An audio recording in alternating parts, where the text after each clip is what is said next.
everybody, thank you for stopping by and checking out a video on my channel. Today I have Mike DelGaudio, who is an audio expert in the voiceover field and has a great YouTube channel called Booth Junkies. And so I'm really happy to have you here today. Thank you, Mike. My pleasure. Thanks for having me. Yeah, no problem. So before we start talking about your YouTube channel and what you share with the voiceover community, do you mind sharing how you got started in voiceover and just kind of what was the story of your start? Sure. In the course of my life, I'm relatively new to being a voice actor. I've been doing it for about 5 years. Okay. And I've always, people have always said, you've got a radio voice. Have you ever done radio? I've never done radio or anything like that. I was a computer programmer for most of my career. But I'm a lifelong learner. I really enjoy studying, taking classes. And at one of the local universities, they have some adult education. And I was going to sign up for like a black and white photography, learn how to use film. And I noticed in the course catalog that there was a course called The Art and Business of Voiceover. And I was like, why not? I'll give that a shot. And so I got in, and it's normally everybody. I'm an oldster. Everybody else in my class was college students taking their electives, but I got in there and I took the class, and the moment I stepped into that booth the first time, it was like kismet. It worked. It was so perfect for me. And the thing that sort of solidified it for me is once I got to hear myself in studio monitors, I was like, oh my God, is that me? And I was hooked like instantly. And so I really enjoyed the class. And from there, one of the last weeks, they brought in a coach who mentors other people. And that's where I found my coach. And my coach helped me find my agent, and it snowballed. It's snowballed from there. And I just sort of obsessed over how to perform and also how to sound good on a microphone. Yeah. So that's sort of how my story went. But it's only been about 5 years. Okay. And you said before that you were working in computers?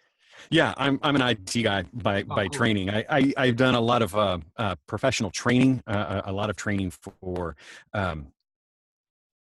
in various parts of my career. I've always been comfortable in front of an audience, comfortable with public speaking. Okay. But really, I'm trained as a computer programmer. I'm sure that came in handy in terms of dealing with the technical parts of voiceover. And yeah, certainly my technical background has really helped me be able to sort of translate that knowledge. It's all computers now, so a lot of that knowledge does translate over. So that part has helped. And the public speaking it really helped me get over any nerves, right? The microphone is really not that much different from an audience, right? A lot of people get super nervous in front of a microphone. And getting some reps in front of a group really helps you not be nervous. And so that's helped. Yeah, it's a big part of it, I think. So when you first started, what was your setup like? Did you have a home studio, or were you going to recording studios to record? No. My first setup was literally like a blue snowball and a moving blanket or some quilts that I had just put around, and because I didn't know anything. I didn't know anything. I saw people and I had no budget, right? I had like $55 to my name that I could dedicate to this. And so I started just like everybody else, a USB microphone and a big question mark. What do I hear? Why don't where I was learning in class where they had the professional studio? Why don't I sound like that? What can I do to sound like that? I think that's the cool thing about voiceover is you can kind of start on a smaller budget and actually use the money that you're making to reinvest and kind of level up in terms of your setup. It's a unique. Absolutely. Yeah. Absolutely. It's one of those hobbies that you can start for less than $100, really, because most of it is your voice and you just got to get it on tape. But it's, like any other hobby, it can blossom into tens of thousands of dollars if you want it. So now with your career, do you tend to specialize in something like promos or e-learning, or what's your specialty in voiceover, if you have one? Yeah, I think, certainly I'll say anything anybody wants me to say. I'll take whatever gig comes my way, but where I tend to gravitate towards is mid-long form narration, Okay. magazine length articles, explainer videos, that sorts of things. Audiobooks are a little bit more of a marathon for me. I don't enjoy the project that takes me weeks and Right, months to right. accomplish. And radio spots are fine. I'll take radio spots all day long, but sort of my bread and butter work is mid form narration. I'm a narrator for a couple of different channels on Audible, New Oh, York cool. Times, Atlas Nice. Obscura, and it's 3 to 15 to 20-minute articles that I can do in a day. Lots of recurring work, and Yeah. I really love. I love doing that. That's something that I uh, something that I enjoy, and they keep hiring me back. So I guess it That's works. good. That means you're good at it. Yeah. So yeah, I think. Do you find that e-learning is kind of uh, is a really big majority of the work in voiceover? I guess it's less sexy than promo or commercial or a movie announcer, but there's a lot of it, right? Yeah, companies need voices, right? So Yeah. much of it is as companies start to transition their workforces away from having an in-house trainer and things like that, and there's so much ability to uh, do their training materials asynchronously. As companies get bigger across time zones, they get bigger across continents, and they need to train their employees in all these different time zones. It doesn't make sense to have live training. And so Right. what I have found a lot more where they're producing nice, high quality videos that they can reuse. And Right. so e-learning has been certainly quite a bit of the work that I've done. Sure. Yeah. And so, so get into some of your YouTube videos that you have on Booth Junkies. I Sure. like the name, by the way. Very nice, clever name. So, Thanks. in one of your videos, you talked. I thought I don't remember exactly which one it was, but it was an interesting point where you said, "How good is good enough?" and the law of diminishing returns. And Sure. that's interesting, going back to how you said you started with a quilt or a blanket and a relatively cheap mic. And so you Right. obviously leveled up. You have a great setup now.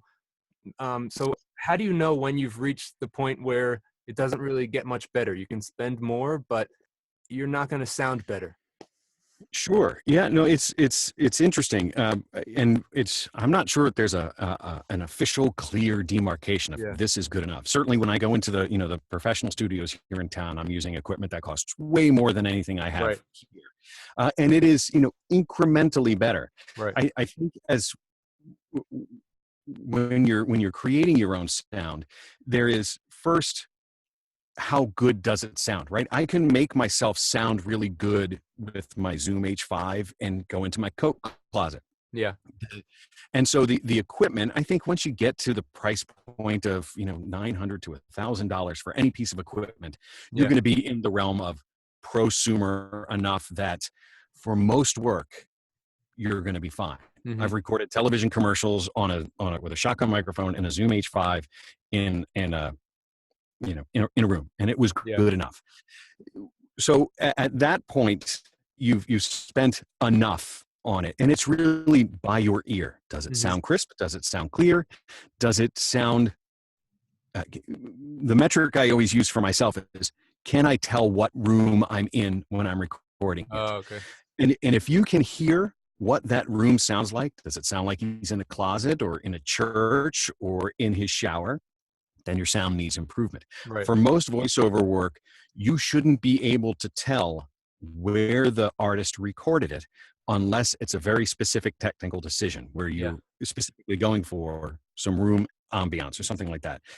But for us, as long as it doesn't have any echo, any boxiness, any reverb, anything like that, then you're starting to get into the realm of my sound is good enough. Mm-hmm. And then the next thing I worked on was, okay, now how efficiently can I work? How quickly can I work? Mm-hmm. Does it take me a long time to set up and tear down my studio? Do I need to set up and tear down my studio? Can I dedicate a space to it and Yes. still preserve that audio quality? And so that's why I invest in a whisper room. Mm-hmm. If I had a walk-in closet, I might have been able to use that. My house doesn't Right. have Right. one. So I invested in the whisper room, and then I invested in the treatments that I have in here, and I've customized the booth to make it sound right for me. Yeah. And that was where the bulk of my earnings went for the first several years of work. And Yeah. now I've got it to the point where I feel like I'm I'm fairly well dialed in. I don't get anybody ever pushing back on my audio. It doesn't sound good enough. Mm-hmm. And so now I'm in a pretty good shape, but that doesn't mean that tomorrow I can't find some way to work faster, Right. way to work more efficiently, or way to sound better. Right. And then I decide on what does that cost? How much do I have to, if it's, if my next area of improvement is I have to spend $3,000 on a microphone, it's got to sound that much better than Right. my admittedly expensive $1,000 microphone here. Right. Yeah. I have a hard time justifying going to like a Neumann U87 unless I know I'm going to sound that much better than this. Even though that's like the holy grail microphone for people, it's got to sound 3 times better than this one. Yeah, that was that's pretty small. That was in one of your videos too. I don't know if it was U87 that you were talking about, but you said if there's a $10,000 mic, I have to justify that by thinking, is it 10 times better than my $1,000 mic? Right. Yeah, it makes sense. Right. And in the studios that I've worked in, when I do the pro gigs where I'm going into somebody else's studio, the most expensive mic really I typically find myself talking into is a U87. And if you were to buy one new, you'd spend about $3,000. But there are certainly more expensive mics from that, where you can be in the Telefunken mics, $5,000-$10,000. Not recording something that's going to go in front of 1 million people, and I've got $1 million to invest. So I don't see myself going to that much more expensive equipment until I start losing gigs. Like if I go up for a television program and they want perfection, then I know I might be able to invest in it. But right now, I've never had anybody say, in this setup, you sound like crap. So I'm going to take that as I sound good enough for the work that I submit. And certainly it's gone on television, it's gone on radio, it's gone on YouTube, it's gone everywhere I've needed it to go so far. Yeah, and I guess the minimum standard of what a microphone is will just slowly improve. The bottom level mic, like a Logitech headset, is probably better than the bottom level mic in the 1950s. Absolutely. So I guess the bottom will always get a little bit higher and higher. That's right. That reminds me of you had another video where you made a mic out of a 1950s like radio or something. Right. Which is really cool. And I guess it shows the simplicity that a microphone can be. That's right. And I took that as a learning exercise because I had, seen that somebody else had done it, and I wanted to see what it would sound like. And it helped me learn more about sound and how it works, and learning that a speaker and a microphone are really just sort of inverses of each other. One can become the other. Good learning experience. And why you end up having to pay for some of those things that you can't just put together a microphone with stuff you have in your closet, at least not one that would work for everyday recording. Right. It was good learning exercise. Yeah. And then one of your more recent videos was making I don't remember the title, but you were trying to make a shower sound like a decent recording studio. So I guess the world's worst. Right. Vocal booth, so I guess your thinking was to take the most obvious, terrible voiceover space and make it okay. Right. So, I did that as one, a learning exercise for me, but also to try and illustrate to new voice artists that you don't have to spend $3,000 on a whisper room in order to get good enough and sound that's good enough for many of the jobs that a new voice artist will have, recording somebody's YouTube videos or content creation for yourself. If you just need to improve your bedroom, then you can do it, and you can do it without hammer and nails. You can do it without spending a ton of money. You might have to spend some, but you don't have to spend a lot.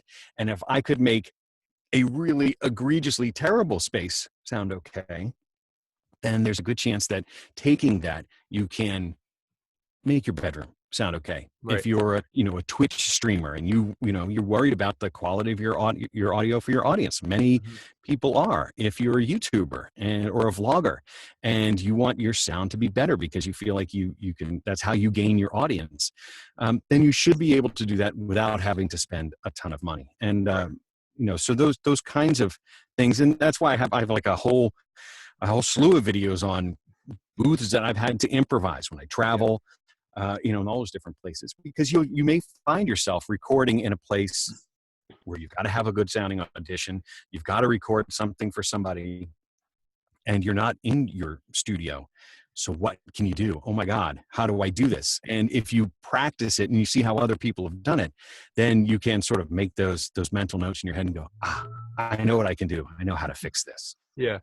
So yeah. One of my, I guess my main takeaway from your shower video was that the opposite of what you want is a hard surface. And if you want to improve, I guess in a simple way, if you want to improve quality of your sound, just try to make it softer, if that makes sense. So that's right. That's a right. cool visual display of, this is a hard tile.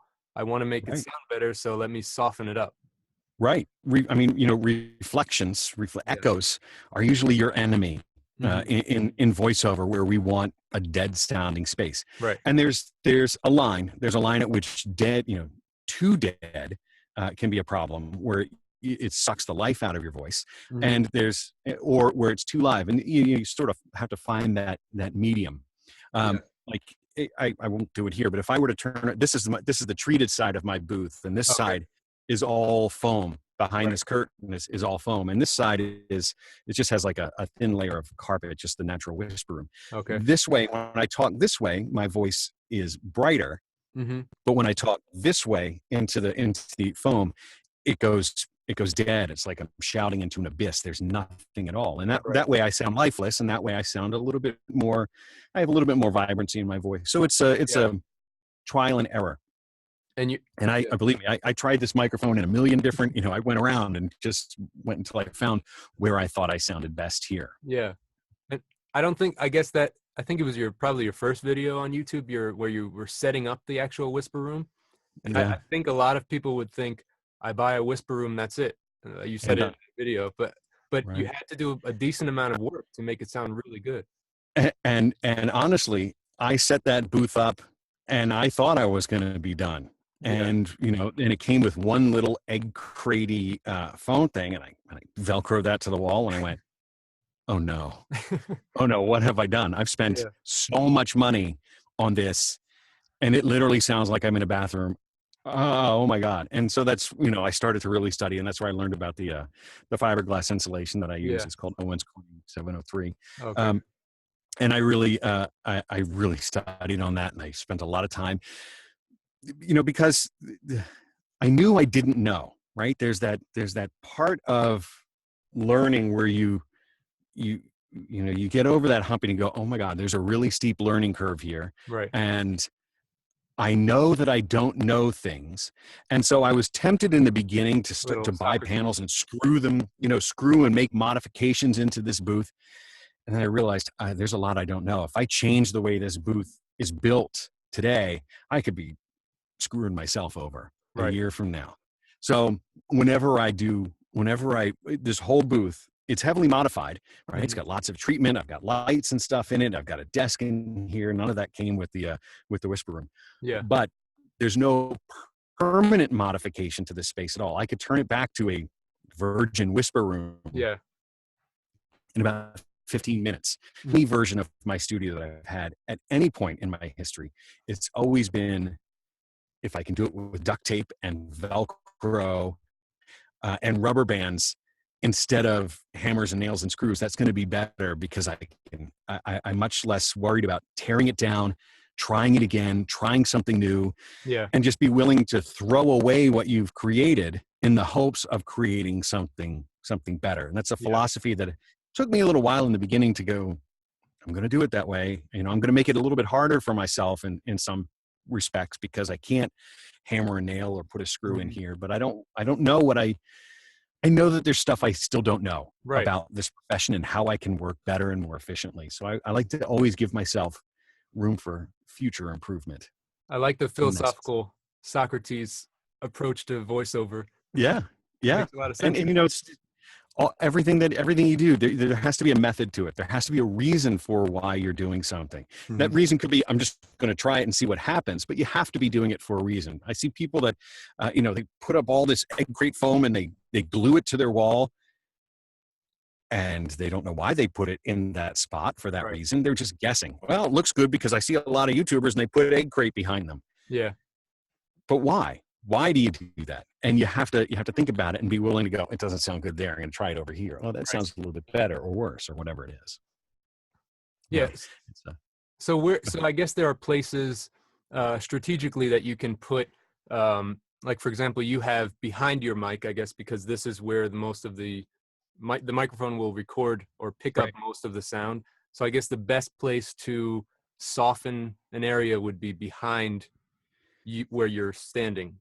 Yeah, my experience so far has been if you're working in a small booth, this is a small booth, it's 4 feet by 4 feet. This is a small booth. Yeah, is better to have what I call a live wall and a dead wall. mm-hmm.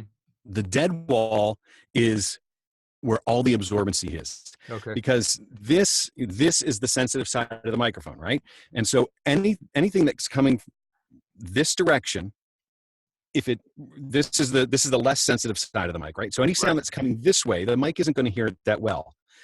And that everything on that side of the mic is sound I don't want. Mm-hmm. Right? Everything on the wrong side of the mic is sound I don't want getting in here. Yes. So that sound is unwanted sound. And if it bounces off here and gets in, game over, right? Your sound is bad. So I want everything that's coming off this wall to die when it hits this wall.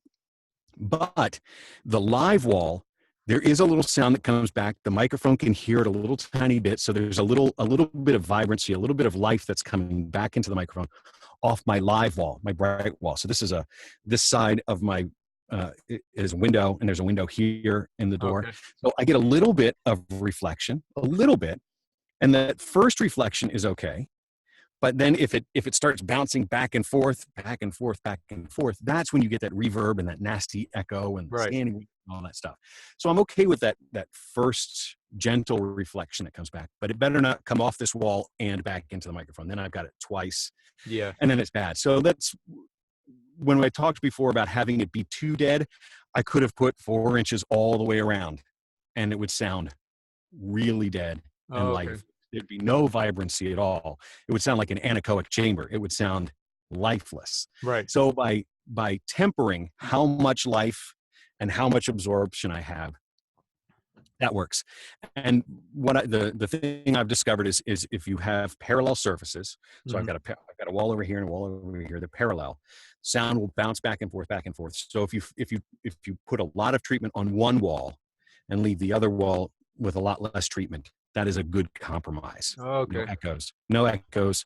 There'll be no standing wave. And it's been a good trick that I've learned so far. So I do that between the ceiling and the floor, between these two walls, and between these two walls. It's been working so far. Yeah, that's really interesting because I at least for me, my thinking at first would have been just make it cover as much of every single surface as you can. The closer to 100% foam on every single inch is better. So that's interesting that you're saying a little bit of reflection and opposing walls and surfaces is a good thing. Yeah, I had initially once I built this and it sounded like a bathtub, I went, well, I'm just gonna fill every possible surface. I was like, I bought this one with this window, but I'm going to cover it up. And it turns out that luckily I didn't need to do that. Yeah. And I discovered it once I had the microphone here in this corner and I started talking this way and it sounded very lifeless. I went, oh, okay. If I'm facing that way with the live wall behind me, that doesn't sound so good because I never get that first echo, that first reflection here. And so it was I really thought I was going to be treating every surface with it and make it even smaller in here. But luckily I didn't have to. And it was just purely trial and error, No, that's really interesting because I'm going to, I haven't had this set up for so long, but this is a small bedroom. So I have panels around and I have covering on the window, but I guess there is enough because it's a regular room to have a little bit of some hard surfaces here and there. But I'm going to need to, in like a month, I'm going to be changing to a closet that's probably 4x4, maybe 4x3. So it's really interesting to hear that. So my thought was, I guess I just have to wrap it all up in all the foam I have and but that's interesting to kind of, Well, one thing that's playing to your advantage in your specific setup, as I look at yours, one thing that's yeah. really playing to your advantage is the bookcase behind you and the bookcase to your side, Yeah, that's because it's making a makeshift, I think they call it a Skyline filter. or a diffuser So or that's something. really, Yeah. yeah, it's a diffuser. And that's a great technique. That's Right. a great technique that a lot of people have discovered, breaking up with that uneven, craggy surface Yeah. acts very much like foam. Acts Right. very much like foam. Um, but it will make, but the other surfaces that you have around the window and the door, those will create reflections. So you've got a balancing act between, do you need more foam? Do you need more? But then as the room gets smaller, Mm-hmm. dimensionally smaller, 4x3, Yeah. I'm thinking this is, that would be this wide here for 4x3. Um, that's when you get boxiness, and that's when you get those standing waves that are right in your vocal range that Mhm. you'll have to, it usually means the smaller the booth, my experience so far, the smaller the booth, the more treatment it needs. You Right. really need to have more and more as it gets smaller and smaller, because the problem frequencies move up into where especially the male voice range is. Right. And so I guess the idea wouldn't be to have one side of the wall or closet be untreated, but just less treated than the other. Less. Yeah. Yeah. I mean, you might be able to get away with hanging just a comforter or a quilt Yeah. on your live walls, just a little bit. You don't want it to sound echoey. It shouldn't sound bright, Right. but you want to make it so that the sound can bounce off that wall instead Right. of just getting fully absorbed by the Yeah. wall. That's my natural inclination, is to, if I was doing a small booth 4x3, I'd put myself in the corner with a lot of treatment behind me and above me, Yeah. and two live walls that I face into. Yeah. That'd be my jumping off point. And Yeah. then That makes sense. try and hear, what do I hear? You might need to put more. If you've heard of bass traps, sometimes the Yeah. corners will sound boomy, and you'll be like, "Oh, my voice is really bassy all of a sudden," Yeah. Yeah. which could be a good thing or a bad thing. And you might need to add additional in the corners Yeah. of the room to try and knock some of that down if it sounds boomy. Yeah. Yeah. Because EQ can't really fix it. Hmm. You need to remove the frequencies. Yeah. That's really interesting. So and that you had another video, which I guess the way you're explaining uh, where to put treatment in a room explains why a reflection filter. You had a whole video on reflection filters and how you don't really think they're so effective. So I'm wondering if, I guess they can only work if they're a smaller part of the studio and not your entire setup. Yeah. So reflection filters, I haven't had a ton of luck with them. Just like Yeah. everybody else, I went and bought one. I found one on Craigslist, and that's the one that I showed you. It was the one Yeah. I had, because I was like, I've got echoes. What do I do? Yeah. Reflection filter. That sounds like the perfect thing. And I'm going to get the best one. The SE one is the best one. And Right. I'm going to spend a ton of money on it. And then I put it in front of the microphone, and nothing changed. Yeah. Nothing changed. And it's, if you think of your voice like a billiard ball on a pool table, right? You throw the billiard ball really hard, and it's gonna bounce everywhere. Yeah. Well, your voice goes, this way and this way and this way, and it goes right around that filter. So it's still gonna bounce off the walls. It's gonna bounce off behind you. Hmm. And so that little tiny piece of foam can only do so much, right? There's Right. only so much that it can block, because there's Yeah. still so much of the world around it that is sending reflections back into that microphone. Yeah. So maybe in certain setups it can help, but my experience in me trying in a bunch of different ways, it didn't do what I hoped it would do, Hmm. and it got in the way of me trying to read the copy that I'm being paid to read. Yeah. That was a So, funny part of that video. if it makes it harder, where you're like, oh, how can I do this and still keep my throat in the right position? And, because it's right here. Right. Your face is in it. It's great if you know the words to a song, but I don't know what my copy says. I've only gotten it 5 minutes ago most Yeah. of the time. And so, if you got to try and put it under that thing, I just found them to be incredibly, incredibly inconvenient. Yeah. I do want to try. There's one called the Chaotic Eyeball. I've That's seen that, much yeah. smaller. I'd like to see what that does because it seems like it could be better than some of the the curved filters. Yeah. I don't know. I'd have to try it and see. Hopefully, That I'll be one able to just get. goes over the mic, right? It's kind of like a, Yeah, yeah, okay. I think so. I think it's just like a big foam windscreen with a Yeah, hole in yeah. it that only lets the center of that cardioid pattern out. Yeah. We'll see. We'll see. Hopefully, I'll get my hands on one and try it. Yeah, I'll be sure to make a video about it for yeah, you sure. should.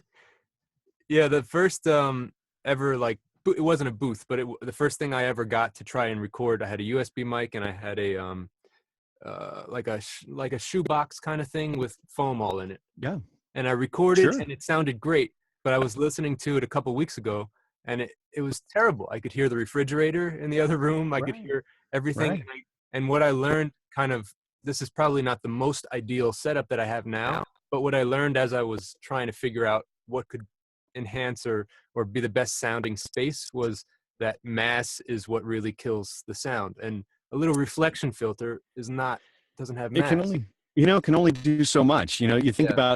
about how massive your house is, and you can still hear the street outside. The Right. sound gets through something as thick as drywall and siding and everything like that. A little bit of plastic and some foam isn't going to always do so much. Some of these products that are specifically designed to absorb, really break up the sound, they can be more effective. Insulation works pretty well. Yeah. But yeah, I mean, sometimes you just have to say, I mean, if I put my head in that booth, in that box and talk, can the people on the other side hear me? Right. Right. Yeah, they can.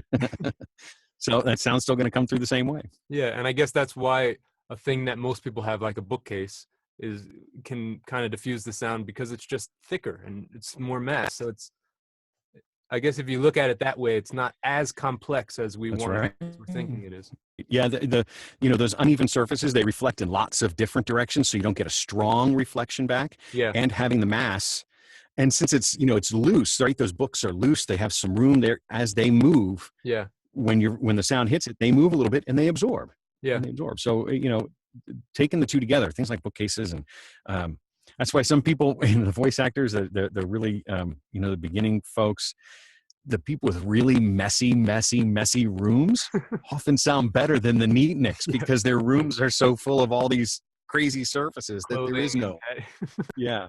But these minimalist people that have these really austere, perfect, super neat, they don't sound so great because the reflections are all over the place. So kids, be messy, exactly. And you'll have a better sound. As a voice actor, you can wear your pajamas. You never have to clean your room. It's kind of the perfect profession for. That's right. That's right. And you also have some videos about the list of advantages gets longer and longer. Yeah. You have a cool video about you were traveling to you were in some apartment and you had an audition come in and you were trying to make a makeshift studio. You weren't close to your whisper room, so you threw a bunch of pillows in a washroom or something. Yeah. So if people are traveling, they might not have your exact setup that you had in that apartment. But if people are traveling, what would be your go-to in terms of having a decent sound? Would it be to get pillows and comforters, or what's your go-to setup on the road? That is absolutely my go-to. So I want to sound as good as I can. So the thing I would typically do is take the closet and try and use it to my advantage as best as I can. Yeah. I'll call housekeeping and say, can I get an extra blanket and some pillows? Sometimes they'll have extra blanket and pillows in the closet, and I'll stuff as much stuff as I can. The thing I would do, if there's a couch, if you're lucky enough to have a couch in the hotel room, take those cushions, put them in there. Couch cushions are great for absorbent material. If you need to make a stand to prop that stuff up, the suitcase opener can be a place to get the sound absorbent material up higher. You can use the hangers and try and hang blankets on the hangers. Do whatever you can to get absorbent stuff in the microphone, around the microphone. And it's, you really have to do trial and error. Do you stand with your back to all that absorbency and hope that the wall in front of you is live enough? Do you just get really up on your microphone and talk into the closet? You just have to you have to try it with Yeah. whatever you have. I can't say that there's like one perfect technique for it. Every hotel room's different. And then you just do what you can. You can also ask, there's nothing wrong with going down to the front desk and say, here's my challenge. What can I do? I mean, the hotel people, they might say, why don't you go into one of our ballrooms, which are really huge? It's empty right now. And then there'll be no reflection Yeah. because everything's so far away. Yeah. They might let you use one of their ballrooms for 15 minutes. So you can record your Right. audition.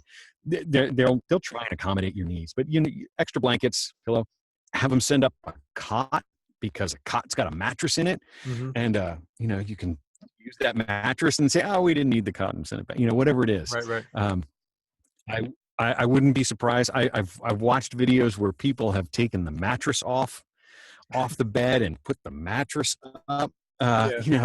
You got to do what you got to do. Just don't make modifications to the room. Don't put any holes or hang anything on their walls, and put it back the way you found it, and you'll be okay. You'll be okay. Yeah, I get it. Doesn't matter how it looks as long as it sounds good, right? That's right. That's right. The great part about voiceover is they don't have to look at you. You just got to get the sound in.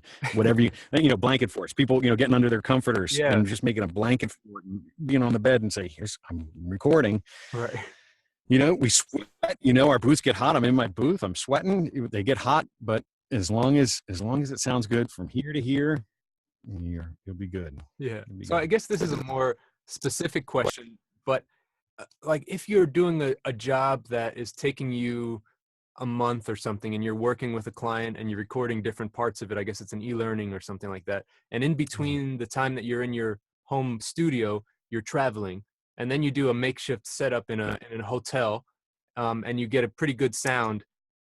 Is that inconsistency enough to make that part of the recording sound different? Yeah, I trying to record something in multiple booths and have it sound the same, I think is very challenging. And it's rarely, I've never had it be successful. You just have to say, I'm just not going to record those parts. Yeah. And that will even go so far as to say, unless you're really good and you really can warm up your voice, the way you sound at 9 o'clock in the morning and 9 o'clock at night is different. So if you got to pick sort of the same time of day to record for those things, for consistency, for the really long form. So I've done some audiobooks that have taken me a really long time, and you can't go to bed recording and then wake up and just start the next morning and keep recording unless you can really get yourself warmed up and you can train yourself to be extremely consistent in your sound. I'm not there. I sound different in the morning as opposed to at night. So I got to try and finish my whole project either during those same times of day or in that session. Yeah. But different booths, that'd be really hard. Unless you're going from one pro studio to another pro studio. But if you're using a Neumann in one place and a Sennheiser shotgun in another place. Yeah, too many variables are changing. Yeah. And you can't fix it. You can't fix it with EQ. Not that I know how. Maybe an engineer could, but certainly not that I know how to fix. Yeah, it's interesting. I guess I'm thinking about this recently because I've been doing some e-learning jobs for a university, and I will probably be doing more jobs it's for a test. It's a testing tutorial, and I've already done parts of it. In the future, they'll probably have more work, but in the meantime, I'll be changing studios. So I'm just wondering if they'll notice like a different sound or. I think, not knowing what their requirements are, I think that if you can get through a whole class module with one sound, if the next module sounds a little bit different, it was recorded at a different time.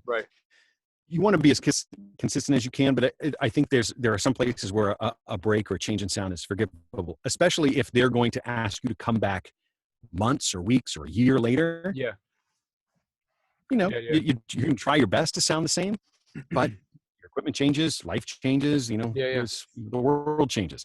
And so I think you can get away with sounding a little bit different over modules. But if it was like on slide 8, you sound one way, and on slide 9, you sound totally different. That's not. You got to go back. You got to go back and record the other stuff. And I haven't really thought about time of day. It makes perfect sense when you say it, but I guess I tend to record a job early mid-morning without really noticing or thinking about it. But That's Interesting. interesting. I guess I probably even the outside of your house or apartment sounds different at different times. So Yeah. probably all Yeah. of those things come together to make a different sound at different times. It's interesting.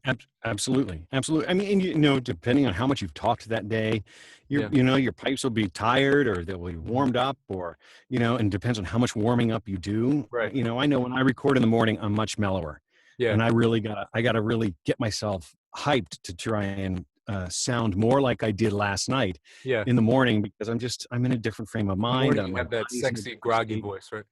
Yeah. Right. Good morning. Right. Exactly. Record certain types of voiceovers as soon as you wake up. It'd be the best sound. Yeah. Yeah. Book a lot of work right when you're getting cold when you got that Yeah. good gravelly voice and you can get a whole bunch of promos work that day. Yeah. And you also have another video talking about temporary spaces to record. You have one that's in your car, and I've seen that Mhm. before, but I've heard about it before, but I hadn't seen someone doing it with the setup that you had. And it seems like it would be silly because there's tons of sound outside, but you mentioned in that video that there are engineers that are working specifically to make you Right. not be able to hear the outside. So, Right. Right. And certainly the more expensive the car, I think the more they do that. oh, okay. But every car, it's all the surface, no parallel surfaces in a Yeah. car, right?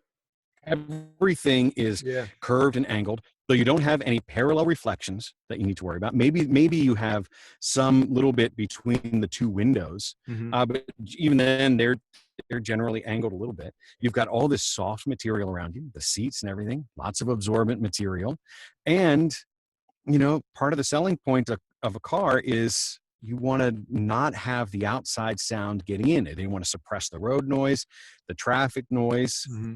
And so, if you can get a car parked and, I'm not sure you're going to record TV commercials in there, radio commercials, Right. but there's a lot of work that you could get done in a booth like that. Yeah. A booth, I say. A booth or Yeah, no. you definitely can. Maybe not And audio again, booth, it's just but experimentation. Do you sit in the front seat, look towards the back? Do you sit oh, between? yeah. Maybe not audiobooks, Yeah, so but you that's just also right. experiment and see what works. Yeah, that's interesting also to think that i- a room might sound better depending on where you're standing because the sound is reflecting off different surfaces. Absolutely.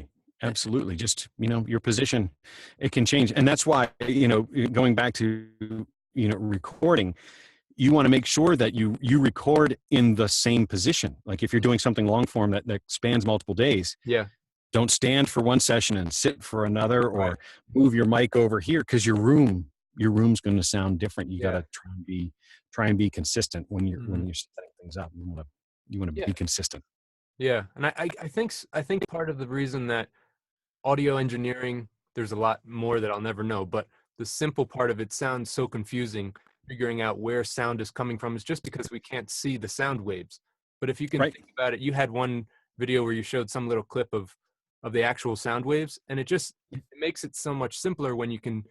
visualize this is bouncing off this wall and bouncing Right. back. Right. Yeah, I mean, it's if you were to be in a perfectly pitch black room and turn on Mhm. your flashlight right where your mouth was, Yeah, what lights up? And that's the same thing that lights up is the same places that all the echo from the sound is going to be. yeah, You could see all of that illumination that you get just from having a flashlight in a pitch black room, like it's coming out of like it's out of your voice. yeah, You see, it actually goes everywhere. It goes mhm, everywhere. And sounds going to be the same. You just try and manage as much as you can and control as much as you can. yeah. That's all. Yeah. So my last question would be for like when you have a studio or your studio, for example, you said you have a window, and I've seen in other videos that you have the screen that you're reading the text is outside of your studio, right? Yep. So Yep. do you think it's ever a good idea to have your laptop inside of the studio, or should you try at all costs to have the actual computer outside of the studio and then edit in a different place? Right. It's a function of noise. Hmm. It's straight up a function of noise. If your laptop has a fan that you can hear, Hmm. the microphone can hear it, and that Yeah. noise is going to get in, and you got to figure out what you're going to do with it. Hmm. If you're using fanless or a really, like an iPad or something.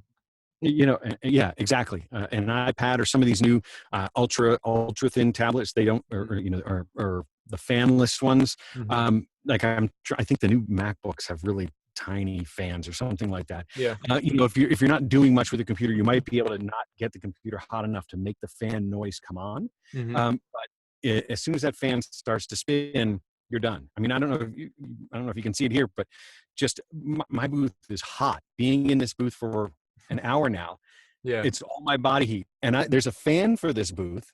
Uh-huh. It's too loud. I never turn it on, so I just sit in here and I sweat because now it's about 95 degrees in here, and it's just.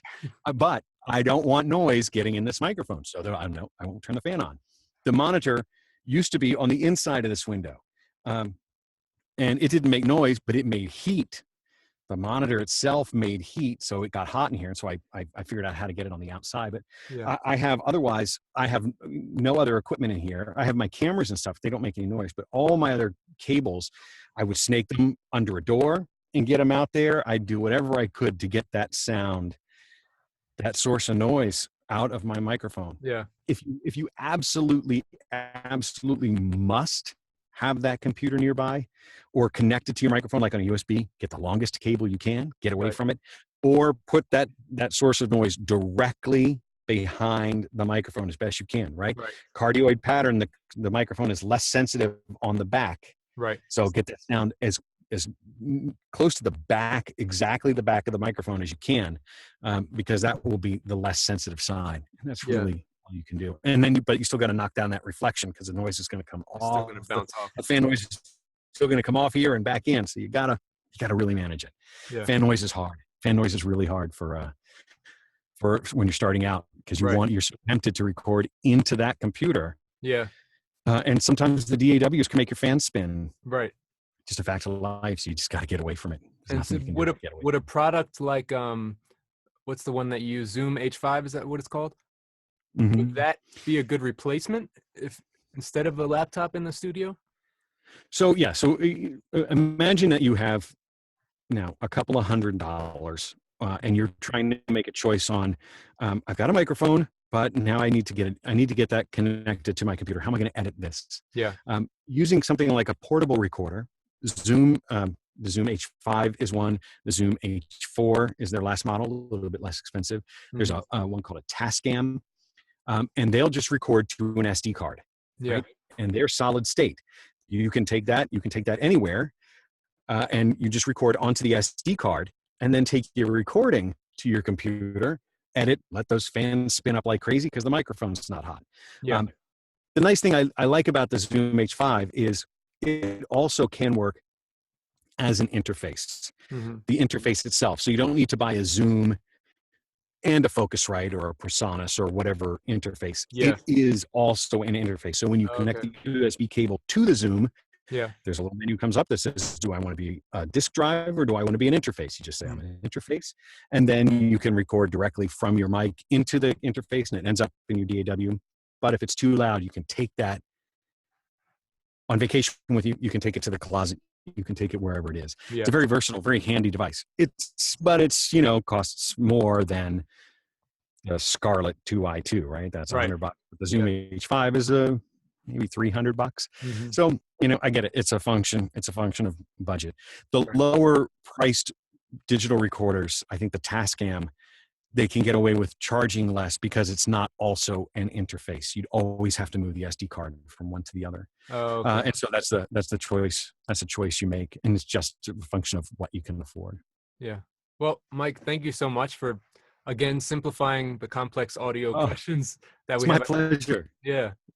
My pleasure. It was fun. It's great talking to you. Yeah. Thank you so much. My pleasure. Bye.